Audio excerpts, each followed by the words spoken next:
I'll keep this as short as possible.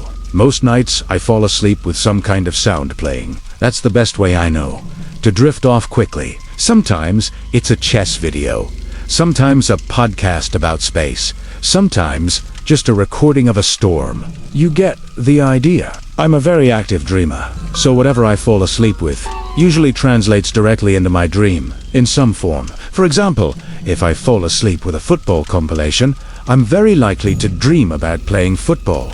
Part of the reason this is so important is that I had a lot of nightmares growing up, but this technique prevents them. This happened a few weeks ago during a sleepover at my friend Leo's house. It was a sleepover, so I had to fall asleep normally. That wasn't a problem for me. It just meant my dream would be less predictable. There were 3 of us: me, Leo, and Mia.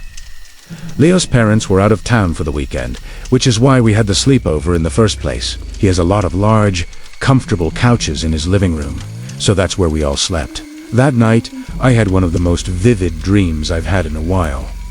I was out at sea on a small sailboat. I didn't even know where it came from. I'd never been on a sailboat in my life. The water was rough, and I remember the sky was a strange mix of deep purple and gray.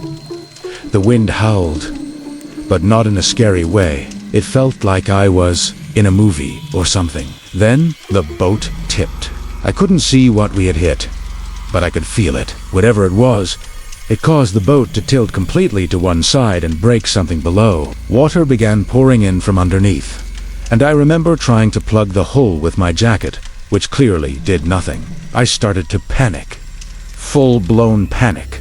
And just as the boat began to sink, a dolphin leaped out of the water, looked me straight in the eyes, and spoke perfect English. "Wake up." That instantly woke me up. I usually feel groggy after waking, but this time was different. I didn't know why at the MO. Dolphin leaping out of ocean, eye contact with viewer, surreal lighting, ocean, sunset, background, slow motion, single frame that instantly woke me up. I usually feel groggy after waking, but this time was different. I didn't know why at the moment. I looked around the room, trying to see if anything seemed odd or strange, but everything looked normal. My friends were asleep beside me, and the living room was exactly as we had left it.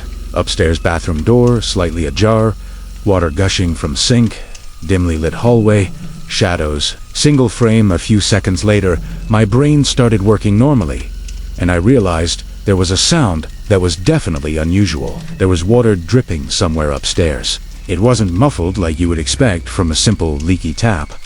It was constant, like a pipe had burst. That must have been why I had the strange dream about the ocean. I sat there for a moment, trying to figure out what I was hearing. Then, like an idiot, I got up to check. I crept up the stairs, trying to make as little noise as possible. I approached the door, ready to step in, but something made me stop. The upstairs bathroom was quite large. There was a long counter and a bathtub with a curtain, plus an awkward corner with a toilet. Lots of blind spots. I didn't know if someone could be crouching behind the tub or standing right behind the door. My stomach tightened. I didn't know why, but I couldn't go in. I backed away and ran downstairs to wake Leo. I shook him hard and told him something was wrong. At first, he was groggy, but the urgency in my voice must have made him realize. He sat up and asked what was going on. I told him the sink upstairs was running and I thought someone was in the house. That snapped him awake fast. We left Mia sleeping on the couch and crept back together. Almost immediately, a figure lunged from the corner and attacked Leo from the side. Everything happened so fast. All I saw was Leo fall, and the person swinging a PVC pipe as if about to hit him. I didn't think I rushed at the man, trying to pull him off Leo. The 2 of us tackled him to the floor, but he was bigger than both of us. Total chaos. Finally, the man broke free and ran, shoving both of us aside and sprinting upstairs. By the time Leo and I reached the porch, he was gone. Police arrived about 30 minutes later, but they couldn't do much. They determined the break-in point was a ground floor window, wide open and previously unlocked. The police said it might have been a random burglar attack, but my friends and I felt it was much more specific. First, why would a burglar deliberately make noise by turning on the sink in the first place? That was clearly a trap to lure someone upstairs. Leo believed anyone breaking in knew his parents were away and expected him to be alone that night. A month later, I got the first one. A white envelope left at my apartment with a photo inside. It was me, walking to my car after grocery shopping. I wanted to scream. A week later, the second one arrived. A photo of me shopping at the mall. At first, I tried to ignore them, but they kept coming. Envelopes kept arriving, each containing a photo of me, completely unaware of the camera. Each photo felt like a taunt, a reminder that he was still there, watching me.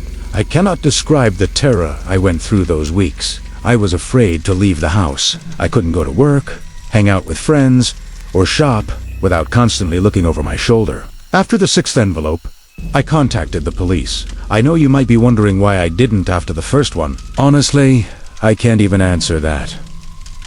The police couldn't help much. I don't think they even knew what to do. But I wanted a record of my case in case something worse happened. And that's exactly what happened. One night, a knock came at my bedroom window. I knew it was him. The police investigated, found nothing, and left me terrified before they arrived. I'd had enough. I immediately moved apartments after that, left no forwarding address, changed all my contact details, and beefed up security as best I could. Thankfully, I never heard from that man again. The worst part of all this wasn't that things were stolen, or even that my life was upended by moving. The worst part is that I will never crave working on a cruise ship again. I don't even know if I want to continue being a bartender. It's insane how a lifelong dream can quickly turn into a nightmare.